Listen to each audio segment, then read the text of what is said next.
하루 살아가는 아침 묵상 3월 26일 수요일. 오늘의 본문 말씀은 누가복음 15장 11절에서 32절입니다. 이 시간은 그 가운데 20절에서 32절까지 말씀을 읽겠습니다.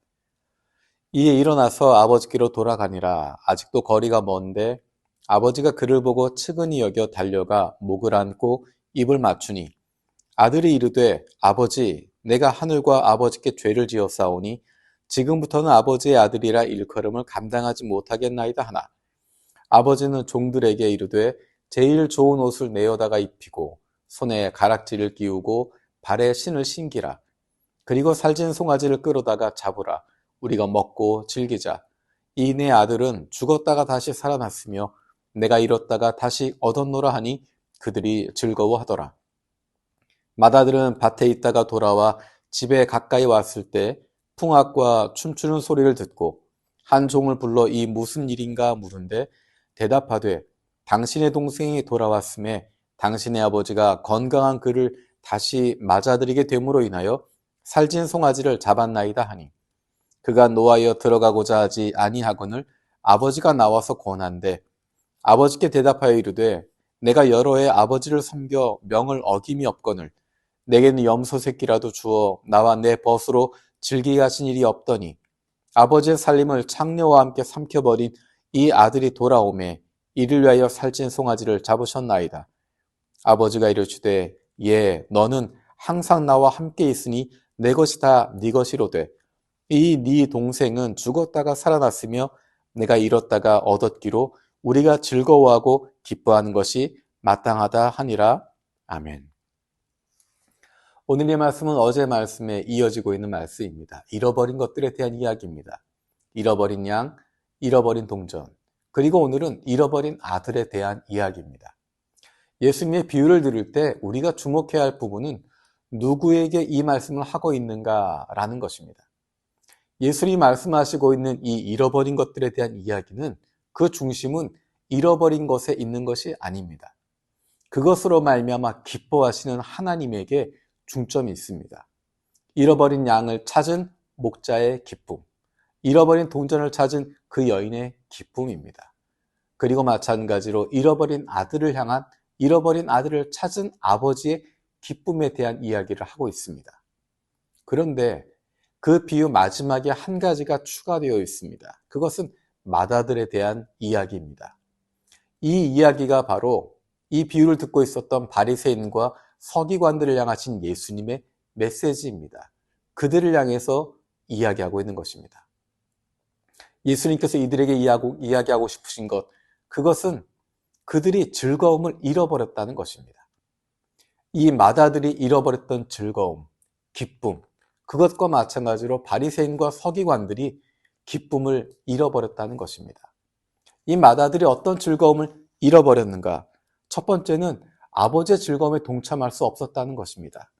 30절에 보면 아버지의 살림을 창녀들과 함께 삼켜버린 이 아들이 돌아오매 이를 위하여 살찐 송아지를 잡으셨나이다 라고 이야기합니다.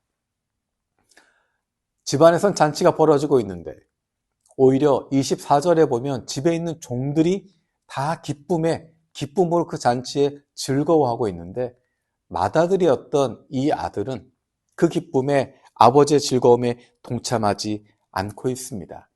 이 얼마나 비극적인 일입니까?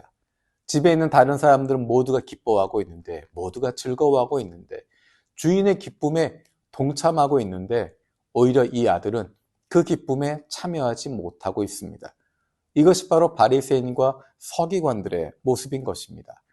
하나님은 기뻐하고 계시는데 하나님뿐만 아니라 그 모두가 행복해하고 즐거워하고 있는데 잃어버린 영혼이 돌아온 것에 대해서 행복해하고 잔치를 벌이고 있는데 그 잔치를 거부하고 있는 모습, 하나님의 즐거움에 참여하지 못하는 그런 안타까운 모습을 이 맏아들이 보여주고 있고 바리새인과 서기관들이 그 모습을 보여주고 있는 것입니다.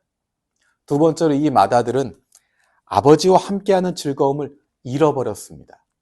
아버지 옆에 계속 있었던 것 같지만 그의 자세는 아들로서, 맏아들로서 함께하고 있었던 것이 아닙니다.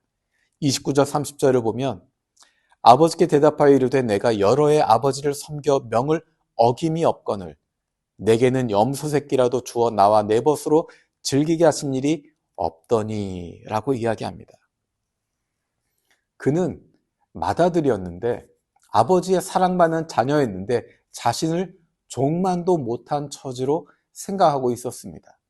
억지로 아버지의 명대로 행했다라고 하는 것입니다. 내가 자녀로서 아버지와 함께한 기쁨을 누리는 것이 아니라 종만도 못하게 살고 있었다는 것입니다. 이와 대조되는 모습이 집을 나갔던 작은 아들의 모습입니다. 그는 19절에 이렇게 이야기합니다. 지금부터는 아버지의 아들이라 일컬음을 감당하지 못하겠나이다. 나를 품꾼의 하나로 보소서 하리라. 작은 아들은 내가 아들이었지만 이제 품꾼의 하나로 종처럼 여겨주십시오라고 말하겠다라고 하지만 맏아들은 오히려 아들의 역할이 있음에도 불구하고 자신을 종만도 못한 존재로 여기고 있다는 것입니다. 아버지는 그를 아들로 생각하고 있는데 내 모든 것은 네 것이다 라고 말씀하고 있는데 그 맏아들은 아버지의 자녀의 즐거움을 아버지와 함께하는 즐거움을 잃어버린 불행한 사람이었던 것입니다. 이 모습이 바로 바리새인과 서기관들의 모습인 것입니다. 이미 하나님께서 함께하고 계시고 그들을 기뻐한다 말씀하고 계시는데 그들은 스스로를 자녀라고 여기지 못합니다. 종만도 못하게 생각하고 있습니다.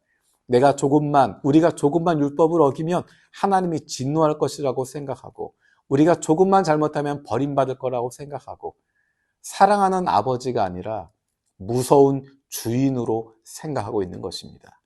그래서 바리새인과 서기관들이 불행할 수밖에 없었던 것입니다. 늘 아버지 곁에 있는 것 같았고 늘 하나님과 가까이 있는 것 같았지만 아버지와 함께하는 즐거움을 누릴 수 없었던 사람들, 하나님이 기뻐하시는 기쁨에 동참할 수 없었던 사람들, 그 불행한 사람들이 바로 바리새인과 서기관들의 모습이었습니다. 그런데 어쩌면 그 모습이 우리의 모습인지도 모르겠습니다. 우리도 모르는 사이에 우리가 하나님의 사랑받는 자녀로서가 아니라 그저 일꾼처럼 생각하게 되고 하나님을 내가 사랑하는, 나를 사랑하시는 아버지 하나님으로서가 아니라 나를 고용해서 나에게 일을 시키시는 주인으로만 생각하고 있지 않은지, 그리고 하나님이 기뻐하자 말씀하시는데 하나님이 기뻐하시는데 모두가 기뻐하고 즐거워하는데 거기에 동참하지 못하는 불행한 삶이 아닌지 모르겠습니다. 이번 사순절 기간을 통해서 우리가 바리새인과 서기관 같은 모습이 있었다고 한다면 이제 그것을 내려놓고 우리의 아버지의 사랑받는 자녀로 살아갈 수 있길 원합니다. 우리가 사랑하는 아버지가 기뻐하시는 그 기쁨에 그 잔치에 기쁨으로 동참할 수 있는 우리가 되어지길 원합니다. 사순절 기간을 통해서 우리를 향하신 주님의 사랑을 다시 한번 깨닫고 그 사랑을 마음껏 누릴 수 있는 하나님의 사랑받는 자녀들 되기를 원합니다. 기도하겠습니다. 살아계신 하나님, 감사드립니다. 예수님 앞에 있었던 바리새인과 서기관들의 모습을 보면서 어쩌면 그 모습이 우리의 모습이 아닌지 돌아봅니다. 하나님의 사랑받는 자녀임에도 불구하고 그것 생각하지 않고 종처럼 생각하고 종보다도 못한 삶을 살아가고 있지 않은지, 하나님이 기뻐하시는 잔치에 함께하지 못하고 내 마음은 다른 것으로 인해서 투정하고 있지 않은지 다시 한번 돌아봅니다. 이번 사순절 기간을 통해서 우리의 믿음이 다시 한번 십자가를 중심으로 하나님의 사랑을 중심으로 정돈되게 하여 주시고 올바르게 세워질 수 있는 복된 시간 되게 하여 주옵소서. 감사드리고 예수님의 이름으로 기도드립니다. 아멘.